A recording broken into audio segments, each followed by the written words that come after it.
BLM Kerala, Tamil Nadu, Pondicherry. കേരളത്തിനൊപ്പം തിരഞ്ഞെടുപ്പ് നടന്ന ആസാം, തമിഴ്നാട്, പശ്ചിമ ബംഗാൾ സംസ്ഥാനങ്ങളിലും പുതുച്ചേരിയിലും ഇതിനകം മന്ത്രിസഭ അധികാരമേറ്റു.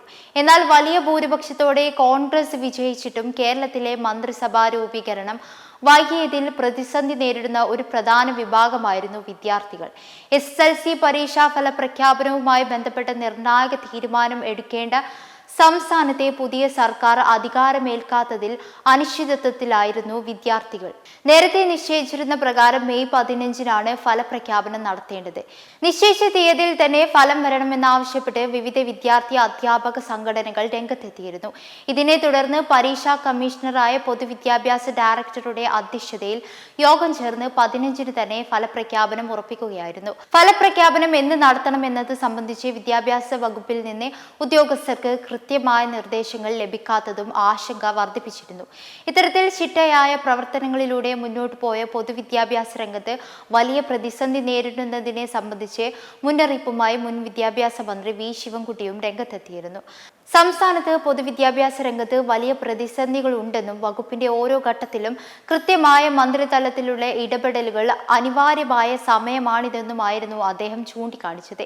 SSLC ഫലപ്രഖ്യാപനവുമായി ബന്ധപ്പെട്ട് വലിയ രീതിയിലുള്ള ആശയക്കുഴപ്പങ്ങൾ നിലനിന്നതും ലക്ഷക്കണക്കിന് വിദ്യാർത്ഥികളും രക്ഷിതാക്കളും കാത്തിരിക്കുന്ന ഈ പ്രക്രിയയിൽ വ്യക്തമായ തീരുമാനങ്ങൾ എടുക്കാൻ മന്ത്രിയുടെ അഭാവം തടസ്സമായതും അധ്യയന വർഷം ആരംഭിക്കാനിരിക്കെ സ്കൂളുകളുടെ ഫിറ്റ്നസ് ഉറപ്പാക്കുന്ന പ്രവർത്തനങ്ങളും ഇപ്പോൾ അവതാളത്തിലായിരിക്കുന്നതുമെല്ലാം ചൂണ്ടിക്കാണിക്കുകയും പാഠപുസ്തകങ്ങളുടെ അച്ചടി കൃത്യസമയത്ത് പൂർത്തിയാക്കി വിതരണം ചെയ്യുന്നതിന് മന്ത്രിതലത്തിൽ നിരന്തരമായ നിരീക്ഷണവും ഏകോപനവും ആവശ്യമായതിനാൽ അത്തരം ഇടപെടലുകൾ ഇല്ലാത്തത് വരും ദിവസങ്ങളിൽ വലിയ പ്രത്യാഘാതങ്ങൾ ഉണ്ടാക്കുമെന്നും അദ്ദേഹം മുന്നറിയിപ്പ് നൽകി.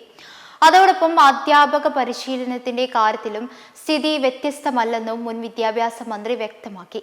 കേന്ദ്ര സർക്കാർ SSKക്കുള്ള ഫണ്ട് നിർത്തലാക്കിയിട്ട് വർഷങ്ങളായതും അധ്യാപക പരിശീലനവും SSK ജീവനക്കാരുടെ ശമ്പളവും മറ്റും ആനുകൂല്യങ്ങളും മുടങ്ങാതെ ഉറപ്പാക്കിയിരുന്നത് മുമ്പ് മന്ത്രിതലത്തിലുള്ള സജീവമായ ഇടപെടലുകളും വഴി സംസ്ഥാന സർക്കാരിൽ നിന്ന് പ്രത്യേകമായി പണം ലഭ്യമാക്കിയിരുന്നു. ഇപ്പോൾ ഭരണപരമായ നേതൃത്വത്തിന്റെ അഭാവം ഈ മേഖലയെയും നിശ്ചലമാക്കിയിരിക്കുകയാണെന്നും ശിവൻകുട്ടി വ്യക്തമാക്കി. വകുപ്പിന്റെ പ്രവർത്തനങ്ങൾ കാര്യക്ഷമമാക്കാൻ അടിയന്തരമായ ഇടപെടലുകൾ ഉണ്ടായേ മതിയാകൂ എന്നാണ് V. ശിവൻകുട്ടി ആവശ്യപ്പെടുന്നത്. അതേസമയം കേരളത്തിൽ മുഖ്യമന്ത്രി ആരെന്ന് തീരുമാനമായെങ്കിലും വിദ്യാഭ്യാസ വകുപ്പ് ആർക്ക് നൽകുമെന്നതിൽ ഇതുവരെ തീരുമാനമായിട്ടില്ല. ലീഗ് ഇത് ആവശ്യപ്പെടുമ്പോഴും ലീഗിന് നൽകരുതെന്ന് ഒരു വിഭാഗം ഇപ്പോഴും അഭിപ്രായപ്പെടുന്നുണ്ട്. കോൺഗ്രസ് തന്നെ ഈ വകുപ്പ് കൈകാര്യം ചെയ്യണമെന്നാണ് മറ്റു ചിലരുടെ ആവശ്യം.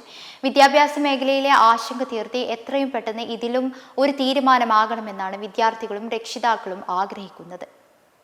മെമ്പർമാരുടെ നിക്ഷേപങ്ങൾക്ക് ഉയർന്ന ലാഭവിഹിതം നൽകുന്ന കേന്ദ്ര സർക്കാർ സഹകരണ registered society Bharat Lajna multi state housing cooperative society limited.